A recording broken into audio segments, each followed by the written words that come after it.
Every few decades or so, this new, really simple digital idea comes along. What you might call a primitive, and it just completely rearranges our world.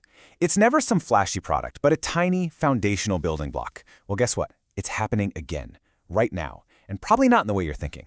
So that next big thing, it's probably not what you're expecting. While it feels like everyone's chasing the latest token or AI model, there's a much more fundamental shift happening under the surface. And the thing is, most of us are looking in completely the wrong direction, kind of mistaking the symptoms for the actual cause.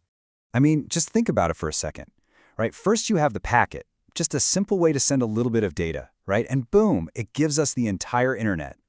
Then came the hyperlink, just a way to connect one document to another. That gave us the World Wide Web. And then the app, a little self-contained program, and it built the entire mobile economy. The people who got their heads around these simple primitives early, well, they're the ones who built the future. So, what's the next primitive? Well, to really understand it, we've got to go way back. We have to look at this deep, 50-year-old flaw that's sitting right at the heart of our digital world. You could even call it the internet's original sin, a fundamental architectural mistake that has shaped literally everything we do online. The internet, you see, is absolutely brilliant at one thing: moving information. It can copy bits from point A to point B perfectly at almost no cost. But it has this huge blind spot.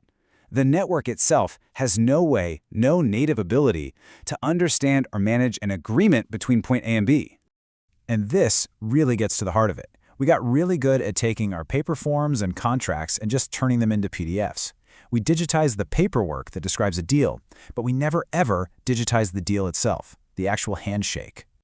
So what this all means is that the internet's core protocols are what you'd call trust agnostic. They're built to be neutral. They'll move the bits that make up a multi-million-dollar contract, sure, but they have absolutely no clue what that contract actually means, who signed it, or if any of its terms have been met. So what happened because of this? What was the consequence of this massive design flaw? Well, we had to build this massive, slow, and super expensive global bureaucracy just to fill that trust gap. We built entire industries of middlemen, banks, clearinghouses, credit agencies, just to manage trust on behalf of a network that couldn't do it on its own. For the last half-century, pretty much the entire digital economy has just been a series of really sophisticated attempts to slap a patch on this broken foundation. Every major tech wave you can think of was deep down trying to solve this problem of agreement without ever actually fixing the underlying issue. It all started with the client-server model, right? But that just created a hierarchy where one side gets to dictate all the rules, which totally falls apart when both sides have demands. Web services just kind of documented that hierarchy. Blockchain? Well, it had the right idea about a shared truth, but it just traded one kind of bureaucracy for another. And stablecoins? Come on. That was basically just going back to a barter system. Every single one was just another patch, not a real fix. And here's the thing. For 50 years, we could kind of deal with all this friction. You want to know why?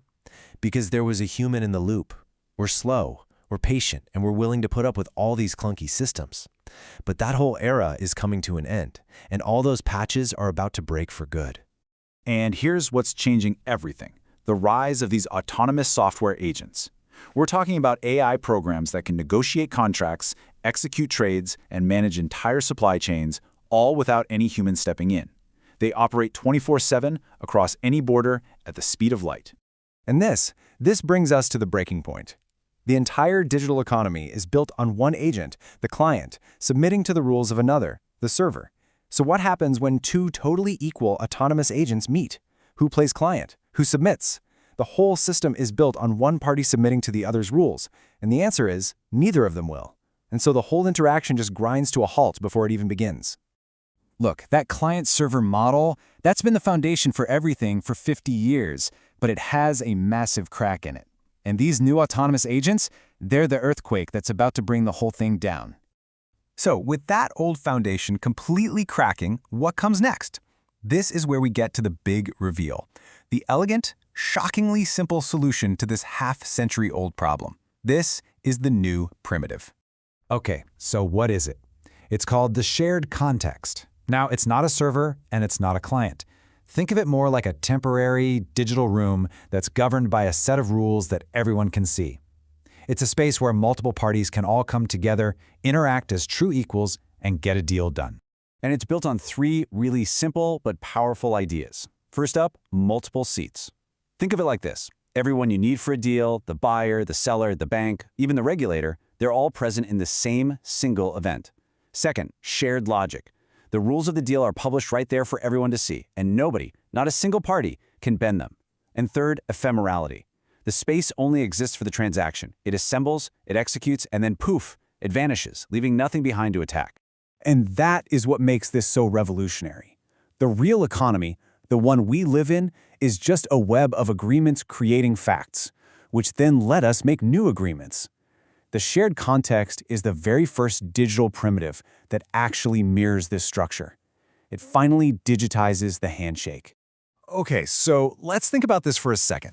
If we finally have a way to manage agreements online, natively, what happens to that massive global economy we built to do it for us? What happens when the fundamental reason for all those intermediaries just disappears? I mean, just think about it. The $500 billion system integration industry, clearinghouses that guarantee trades, entire departments and companies whose only job is to reconcile ledgers, giant platform marketplaces. We're talking about entire industries worth trillions of dollars that only exist because the internet couldn't manage a simple handshake. They're all just byproducts of that original sin. And this is the really important part. The shared context isn't trying to compete with these businesses. It's not trying to build a better clearinghouse. No, it gets rid of the architectural reason why you even need a clearinghouse in the first place. This isn't about competition. It's about obsolescence. All right, so who builds on this new primitive? Who wins in this new world? Well, you've got the obvious players, like banks. They're already in the business of trust. Then you have the driven ones, the people building these AI agents. They desperately need this primitive to work, like right now. And then you have the wild cards, totally new kinds of businesses that, say, sell expertise as a service inside these shared contexts. So let's just let this sink in. We think of things like platform monopolies and insane integration costs as these permanent facts of life, but they're not. They're simply artifacts, temporary, clunky workarounds for a primitive that we were missing. And all of this leaves us with one huge final question. A new foundational primitive is here. The very structure of our economy is about to rearrange itself around this new idea. The only question left is, who's going to be positioned to build the future?